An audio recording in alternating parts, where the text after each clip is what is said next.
explorando y aclarando el delito de infanticidio. Patrick Hussel, Valladolid Magno. Introducción. El presente trabajo es, como dice el título, una explicación y aclaración sobre lo que se podría entender por infanticida a primer oído y lo que realmente es.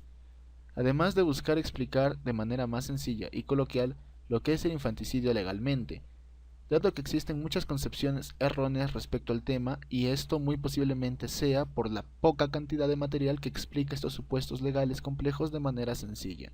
Pero como opinión personal, entre más sepas de leyes, más protegido estarás en una sociedad como la nuestra, donde el listo abusa del ignorante. Con esta explicación se busca que la persona común no se vea sorprendida o perjudicada por desconocer lo que un juez o un abogado se refieren con infanticidio. El hecho de que ustedes estén informándose sobre el tema ya les da puntos más de protección y entendimiento, además de demostrar su predisposición a no suponer únicamente las cosas sino estudiarlas para comprender su naturaleza correctamente. Entonces, después de una larga introducción, les explicaré un poco de lo que encontrarán. Primeramente, una definición y explicación del tema, después de explicar por qué la sanción por cometer infanticidio es tan baja a comparación de otros delitos que involucran la vida humana. También se explicará los supuestos que se deben cumplir para que se considere un infanticidio y por último se aclararán algunas dudas que pudieron quedar en el aire a lo largo del texto. Aclaraciones y definiciones útiles. ¿Qué es el infanticidio? ¿Cuándo o a qué edad uno deja de ser un infante? ¿Qué considera la ley como infante? Estas y muchas otras preguntas pudieron llevarte a querer comprender qué entiende el Estado como infanticidio.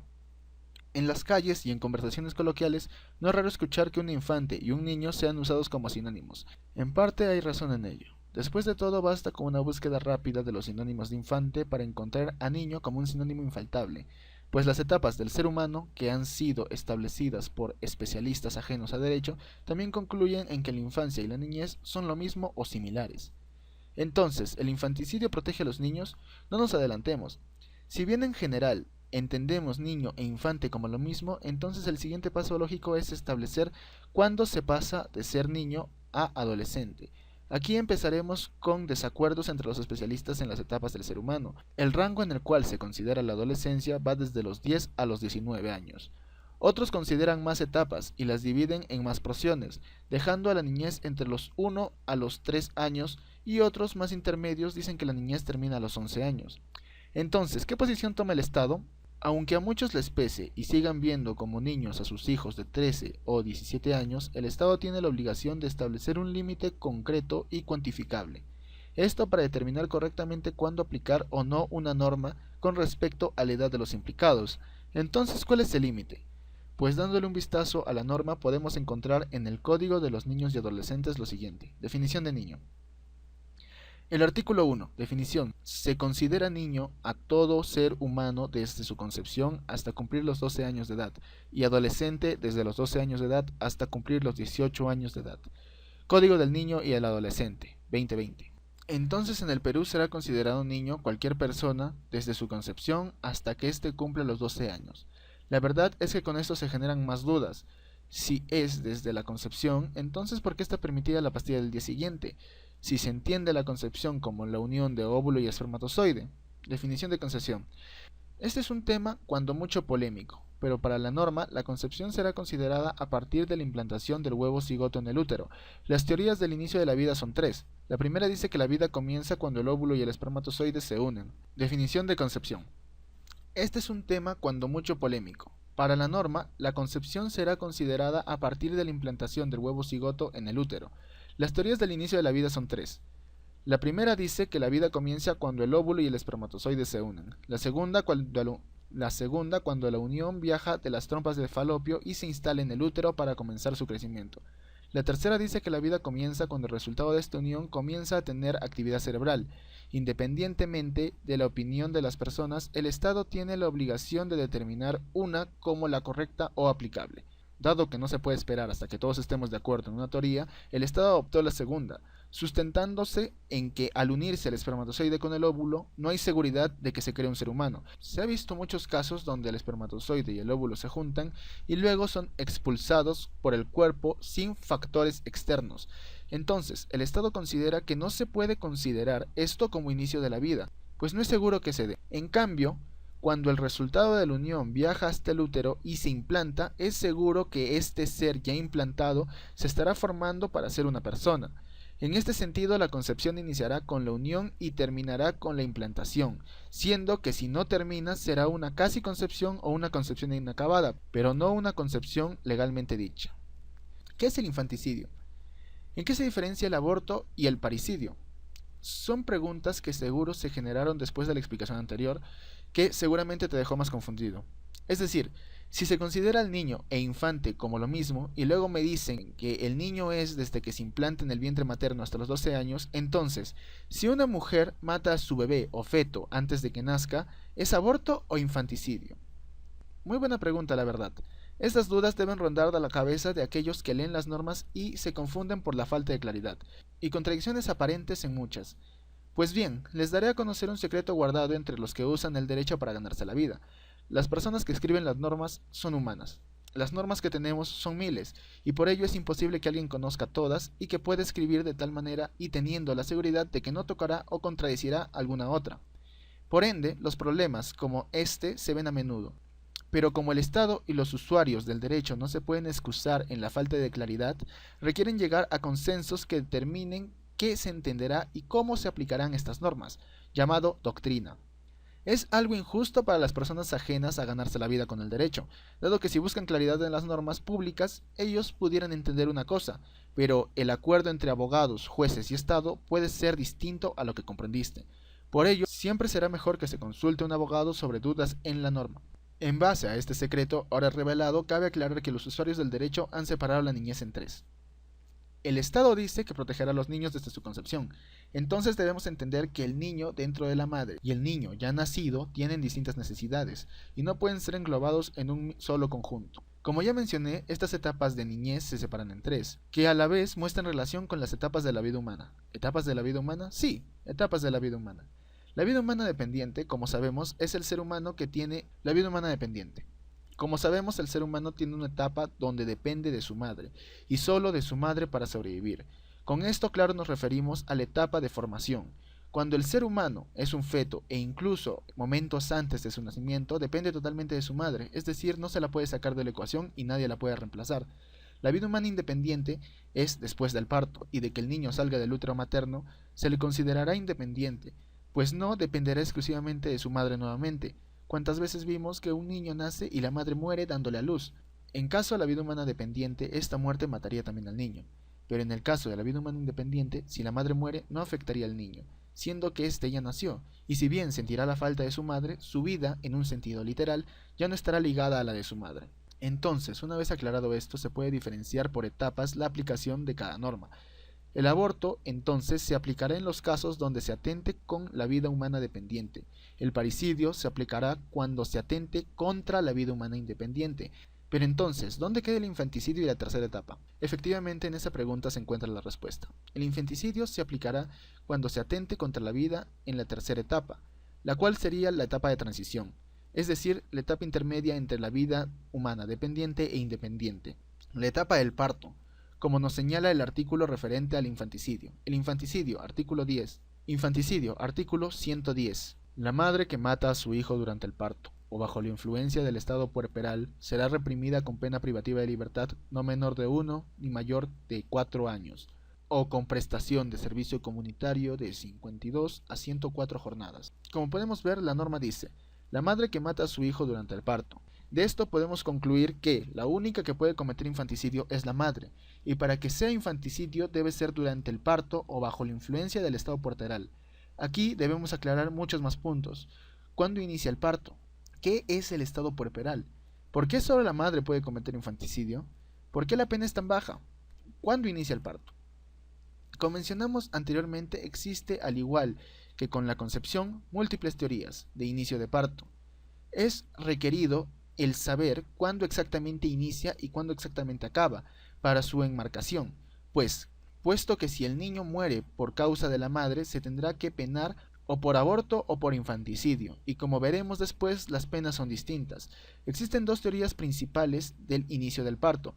Felipe Villavicencio Ferreiro dice que el parto se da con la dilatación y el inicio de los dolores, siendo que estos demuestran a la madre que el cuerpo está listo para expulsar al niño, pues se entiende de que éste ya está apto para nacer y dejar de depender de la madre. Pero el profesor Luis Darío Arias tiene la opinión de que el parto comienza cuando una parte de la criatura se asoma, pues considera que los dolores comienzan en distintos lapsos de tiempo de cada mujer, y por ello hay algunas que tienen contracciones días antes del parto y hay mujeres que lo tienen horas antes del parto, y considerando que tener lapsos distintos por persona no ayuda a determinar correctamente el comienzo del parto, puesto que no habría un inicio corroborable o especulable correctamente, generaría confusión y dificultades de prueba para comprobar en qué momento se iniciaron las contracciones en cada caso determinado. En caso de cesárea son similares opiniones. La primera, el parto se inicia desde el corte de la piel de la madre, y la segunda, otra parte de la doctrina dice y señala que el parto inicia cuando una parte asoma del bebé, nuevamente. Lo único en lo que concuerdan sería en que el parto finaliza con la expulsión del bebé o el corte del cordón umbilical. ¿Qué es el estado puerperal? Desde el punto de vista fisiológico, este consiste en el esfuerzo que el organismo femenino debe realizar las primeras 24 horas después del parto para volver a su estado anterior y comenzar una recuperación. Se centra en la retracción definitiva y la contracción temporaria de las fibras musculares uterinas. En 3 horas el organismo buscará regular el pulso, temperatura y tensión arterial. En este periodo de tiempo se está bajo observación y se debe controlar la contracción correcta de la matriz. Pero el estado puerperal de la madre no es únicamente en el trabajo de parto. Este se extiende, puesto que el estado puerperal de la recuperación de la madre, tanto física como mental, según estudios se ha determinado que para muchas madres el dar a luz es una experiencia dolorosa y que marca sus vidas, siendo que el periodo de recuperación del acontecimiento se extiende mucho mentalmente. Esto ocasiona la necesidad de separar el tiempo de puerperio. Puerperio inmediato. Abarca en promedio las primeras semanas luego del parto, y también es llamado puerperio precoz. En estos días comienza la producción de leche materna, la involución genital de la mujer y la aparición de loquios, que son secreciones genitales compuestas por tejido de placenta, moco y sangre. Este puerperio inmediato se extiende hasta cumplido los 10 días después del parto. Puerperio tardío o alejado. Se da aproximadamente el día 11 al 45 después del nacimiento del bebé. En este periodo se recupera el peso del útero antes del embarazo, pues para dar a luz el útero tuvo que cambiar notablemente. También desciende su peso. De pesar 1.5 kilogramos, el útero vuelve a pesar 60 gramos. Esta etapa puede llegar incluso a unos 6 meses si la madre escoge una lactancia activa para alimentar a su bebé. Al término del parto se inicia un periodo que se extiende por unos 45 a 60 días. El dar a luz y el proceso del cuerpo que éste conlleva es exigente. Todas las revoluciones hormonales no se limitan a funciones fisiológicas y endocrinas, también inciden en las emociones y el modo de sentir. Por eso es importante que se conozca los cambios que se unen a la maternidad. ¿Por qué solo la madre puede cometer infanticidio? La respuesta rápida sería porque la ley lo dice.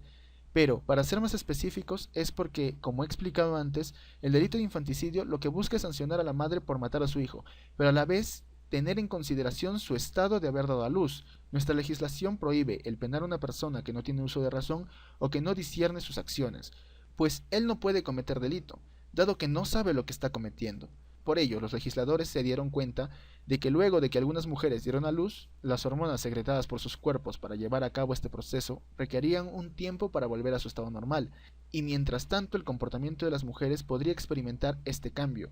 Se volvían algo más impredecibles e inestables. Por ello, muchas veces pensamientos irracionales y emocionales fuertes llevaban a la madre a matar a su hijo, pero este hecho no podía ser penado con la misma fuerza que un asesinato común o un parricidio común, pues su capacidad de darse cuenta de lo que hacían se veía afectada por las hormonas que aún no habían terminado de estabilizarse. Por ello, no podían castigarla con una severidad significativa. Esto a la vez explica el porqué de la pena tan baja. Supuestos para cometer infanticidio. Los supuestos están en el mismo artículo, el cual, con todo lo explicado anteriormente, podemos diferenciar y entender con mayor facilidad. Infanticidio, artículo 110. La madre que mata a su hijo durante el parto o bajo la influencia del estado puerperal. Como podemos ver, se tienen únicamente 2 requisitos. 1. Ser la madre del menor. Y 2. Este asesinato suceda durante el parto o durante los 60 días que pueden llegar a tener el estado puerperal. Esto aún deja dudas. ¿Qué pasa el día 61? ¿El padre puede cometer infanticidio? ¿Qué pasa si se mata un niño que no tiene relación alguna? ¿Es infanticidio? Estas dudas y más se contestarán en el siguiente apartado. Preguntas y respuestas. Recapitulación de respuestas. ¿Qué es el infanticidio? Es un delito que consiste en el asesinato de un menor mientras nace o después de su nacimiento, en plazos establecidos. Únicamente lo puede cometer la madre y este debe ser durante el parto o 60 días después de este. ¿Cuándo o a qué edad uno deja de ser infante? ¿Qué considera la ley como infante? Según el derecho se considera que la niñez termina a los 12 años. Propiamente, el término infante no es utilizado o no se dan límites específicos, pero con sinonimia se puede llegar al resultado. Entonces, ¿el infanticidio protege a los niños? El infanticidio propiamente no protege a los niños. Este únicamente regula un acto que realiza la madre contra su hijo recién nacido. Por ende, no protege o regula la aplicación a los atentados contra la vida humana de los niños en general. Únicamente regula e intenta evitar que se cometan delitos que cumplan estos dos requisitos explicados. Uno, cometido por la madre, y dos, que sea su hijo dentro del parto o dentro de los 60 días después de este. ¿En qué se diferencia el aborto y el parricidio? El aborto se puede dar antes del parto. Una vez comienza el parto, no se puede considerar aborto, pues el sujeto al cual se puede atentar deja de ser vida humana dependiente e inicia su tránsito a convertirse en vida humana independiente, y el aborto únicamente se puede realizar con la vida humana dependiente. El parricidio, por otra parte, regula el asesinato de un familiar a otro. Por esto, quiere decir que es aplicable en los casos donde el padre mate a su hijo o viceversa, esto después de los 60 días. Otra diferencia notable es que este delito lo puede cometer cualquier familiar, es decir, el infanticidio únicamente lo puede cometer la madre, pero el parricidio lo puede cometer cualquier familiar. ¿Cuándo inicia el parto? A opinión propia, el parto inicia cuando alguna de las partes del cuerpo del bebé se asoma al exterior. ¿Qué es el estado puerperal? Es el estado donde el cuerpo de la madre gestante intenta volver a un estado anterior al embarazo, regulando y normalizando los niveles de hormonas y estado físico. ¿Por qué la pena es tan baja? Porque el estado puerperal afecta a la psicología de la madre, y muchas veces si se comete este asesinato fue por influencia hormonal, que de no existir el asesinato no se habría cometido. Por ende, dado que la voluntad de la madre fue afectada o impulsada por factores externos, la pena no puede castigarla por algo de lo que no tenía total control. Nuevas preguntas. ¿Qué pasa el día 61? A partir del día 61 ya no se considera que la madre puede estar bajo la influencia del estado puerperal, y por ende de cometerse el mismo hecho, la pena y norma que se deberían aplicar serían las de parricidio y ya no las de infanticidio. Esto es una subida drástica de la pena, por ello, estos plazos e información son importantes para la defensa. ¿El padre puede cometer infanticidio? No, dado que como explicamos antes, el infanticidio tiene en consideración que la inestabilidad que lleva al asesinato de un menor es causada por las hormonas del cuerpo. El padre no dio a luz, por ende no cuenta con las hormonas que afectan su juicio, y por ello si él cometiera el delito, aunque sea en el día 1 después del parto, éste respondería a parricidio. ¿Qué pasa si se mata un niño con el que no se tiene relación alguna? ¿Es infanticidio? No. El parricidio no aplicaría, pues este tiene como requisito ser familiar. El infanticidio tampoco, pues este tiene como requisito ser la madre y estar en los plazos establecidos. A diferencia del feminicidio, el cual protege directamente a las mujeres por considerarlas población vulnerable, los niños no tienen una norma específica para regular su asesinato. Por ende, correspondería aplicar homicidio. Después de todo, se mató una persona. Pero no os preocupéis, pues el Estado también diferencia que un niño y una persona no tienen la misma condición, como para ser enmarcados dentro de la misma categoría. Por ende, el Estado y la norma consideran un agravante. Si en el delito de homicidio la víctima es un niño, se aplicarán agravantes para aumentar la pena. ¿Por qué solo la madre puede cometer infanticidio? Porque como vimos, ella es la única que podría ser afectada mentalmente por las hormonas. ¿El matar debe darse de manera directa? No, la madre puede ser considerada responsable de la muerte en tanto por acción como por omisión. Es decir, si la madre ahoga a su hijo, lo habrá matado por acción, pero si la madre, al no darle comida y no atenderlo, lo mata, será por omisión, pues no actuó, lo mató por no actuar. En ambos casos se entiende como infanticidio. Si se mata a una señora embarazada, ¿es homicidio, es infanticidio, es aborto o feminicidio? Aquí, como se habrán dado cuenta a lo largo del texto, cada delito tiene requisitos.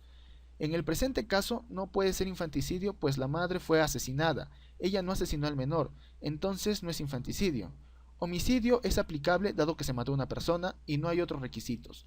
Puede ser feminicidio por el hecho de que la víctima es mujer, y puede ser aborto, pues el aborto no requiere que una persona específica sea quien lo mate. Por ende, si un tercero golpea a una señora embarazada y el bebé muere, eso sería delito de aborto. En estos casos se ven los delitos que podrían ser, compiten entre ellos y el fiscal decidirá cuál de todos aplicará. Normalmente termina siendo aplicado aquel que tiene la pena más alta. Si la madre mata y el padre mira sin evitarlo, ¿qué delito es? Acá tenemos que hacer una comparación. Si una persona A mata a otra B y una persona C mira estando de acuerdo con A, entonces A sería homicida y C sería partícipe de homicidio. Pero en casos como este, donde hay requisitos especiales, ya dijimos que el padre no puede cometer infanticidio. Por ello, la madre sería culpable de infanticidio y el padre sería partícipe de parricidio. Conclusión. El delito infanticidio es un delito muy específico que para su comprensión completa requiere la aclaración de múltiples puntos. Es casi imposible que una persona que no haya indagado sobre el infanticidio y únicamente con su entendimiento no jurídico sobre este pueda comprender en totalidad o correctamente a qué se refiere el infanticidio. En conclusión, el infanticidio es un delito que únicamente puede ser cometido por la madre y este regula en caso la madre mate a su hijo durante el parto o durante los 60 días después de este. Las penas y consideraciones de este delito giran alrededor de las condiciones que pueden influenciar a la madre a realizar estos actos.